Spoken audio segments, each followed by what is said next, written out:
Now, the other truth is that in my team, the NIS placed a mall a long time ago. You know, kweli. I have a mall on my team. Because when I got an accident in Embu, for me, nilikataza Wakenya, no, don't speculate. Nilikataza Wakenya, hapana, mwache kusema your accident was planned. Accidents happen and this has happened. But later, I realized Kenyans were not wrong to be paranoid or to be suspicious. Kenyans were actually right to be suspicious, and I was wrong not to be suspicious. Because the car that did an accident was not owned by an individual, it's owned by a company.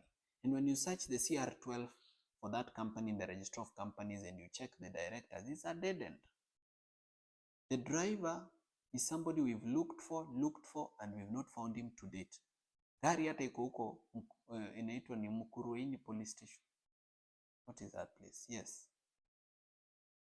To date, we've not found the driver. Yeah. Now,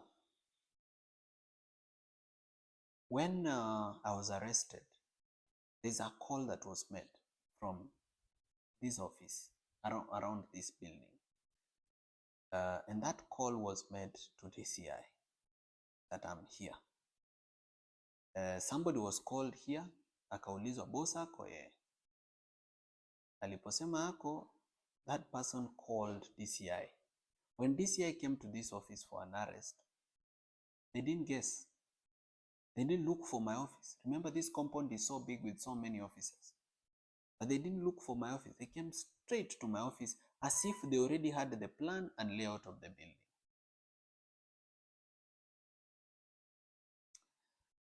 When bombers happened, okay, when I was arrested, this mall was not there. So whenever bad things happen, hakuangi anywhere near.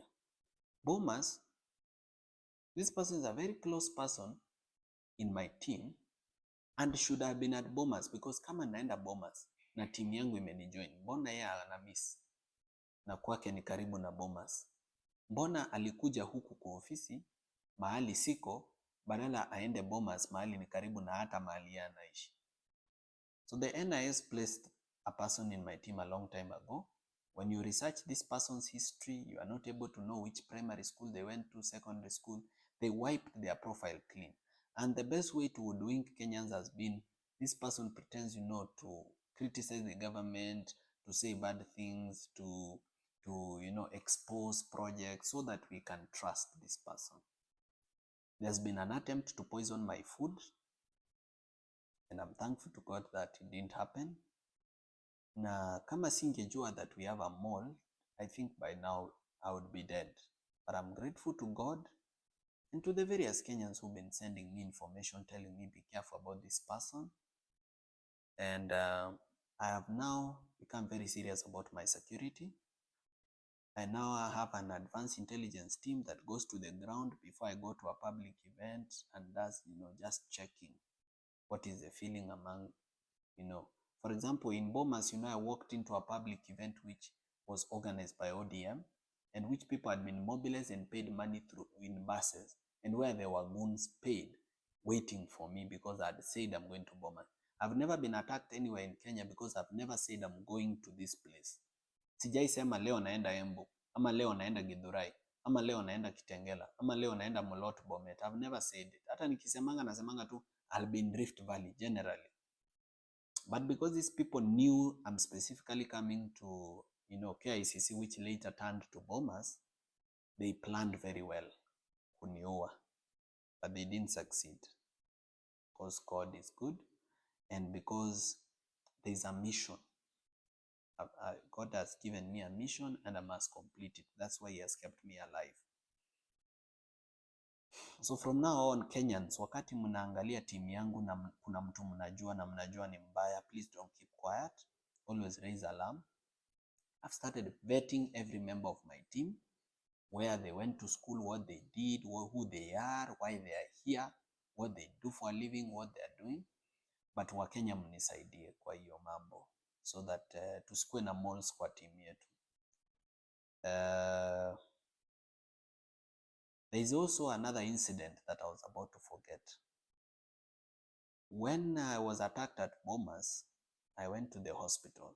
When I went to the hospital, I was treated, but wind got to the media and other people that I'm at Nairobi hospital, so I left the hospital. I came to this office to pick something before I go to the next hospital, so nilikuwa nasaidiwa na watu wangu.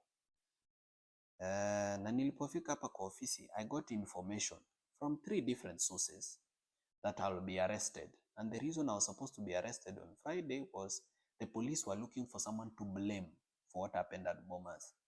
They were saying, let's blame the chaos on Morara. But me, I was asking, but Morara came alone. In fact, at the door, he was only allowed to enter with 1 guard. So how do you blame it on him? But the police wanted actually to arrest me on Friday and blame the chaos on Bomas on me. So because of that planned arrest, I decided to set a trap for the police. Because I knew they are tracking my phones, I said, nitawacha simu zangu hapa, I'll go without a phone. Let's see whether the police will come. And the police never came. Because their mole, the NIS mole inside my team, told them ameondoka msikuje. This only goes a long way in showing Kenyans that it's no longer business as usual. My life is actually in danger and I need to be more careful than I've been. Now, the reason I had not beefed up my security, some Kenyans have been saying, sasa wewe Morara, kwani unatembea kama Mkenya wa kawaida, kwa nini usibeef up security? Why are you failing? But security is expensive. Security is not cheap. Let's say, hypothetically speaking, let's say you pay one security guard, say 20 or 25,000, for example.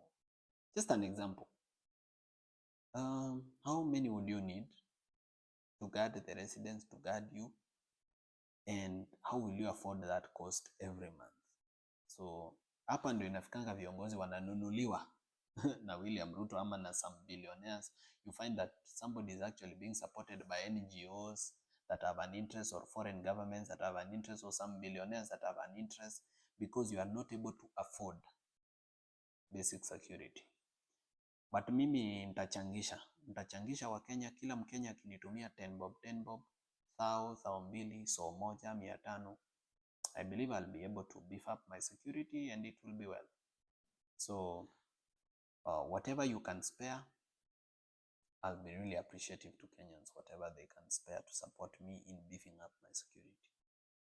But otherwise, me, what I can promise Kenyans ni kwamba siwezi nunuliwa. There are stories of people who say, huyu ni project. Maybe they themselves who are saying huyu ni project, they are the project. Labda wao wenyewe they are project. But I don't think it's fair or good to call someone a project when you don't know them in person, you don't know their history, you don't know where they came from. Me, I come from a family history of fighters. People believe in something, people are principled. So hatufanani, sio sisi wote ununuliwa, sio sisi wote ukuanga project za watu. There are some of us who actually fight for change because we believe in it. So hiyo kitu ya kukua na mall ilini hurt sana. But ndivyo ilivyo. Unajua si kuwa na political experience vizuri, but so unaona I'm gaining and I'm learning quickly. So hata kama nilifanya hiyo makosa ya kuovertrust watu, kuenda mahali bila intelligence, ni ukweli nilifanya makosa and I'm sorry.